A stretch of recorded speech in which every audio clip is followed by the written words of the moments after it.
தமிழீழ விடுதலை புலிகளின் ஆட்சிக் காலத்தில் கிளிநொச்சி நகரின் மத்தியில் அமைந்துள்ள லும்பினி விகாரையில் தலைமை தேரருக்கு உணவு வழங்கப்பட்டதாக ரத்ன தேரர் தெரிவித்துள்ளார். தையிட்டி விவகாரம் தொடர்பாக அவர் வெளியிட்டுள்ள முகப்புத்தக பதிவிலே மேற்கண்டவாறு குறிப்பிட்டுள்ளார். குறித்த பதிவில் மேலும், ஐயா, என்னை பொறுத்தவரையில் உங்களை விட தனது இனத்துக்காக 30 ஆண்டுகள் போராடியவர்கள் சிறந்தவர்கள். அந்த ஆட்சிக் காலத்தில் கிளிநொச்சி நகரின் மத்தியில் அமைந்துள்ள லும்பினி விகாரையில் தலைமை தேரருக்கு உணவு வழங்கப்பட்டது. பௌத்தத்தின்படி திருடுவது கடுமையான பாவம், ஏமாற்றுவது பாவம். இந்த விகாரை அப்படி உருவாக்கப்பட்டிருந்தால் சம்பந்தப்பட்டவர்கள் தண்டிக்கப்பட வேண்டும்.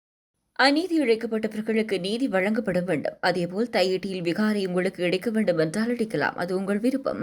ஆனால் நாங்கள் நாட்டில் எந்த இடத்தில் உள்ள எந்த ஒரு கோவிலையும் இடிக்கப் போவதில்லை.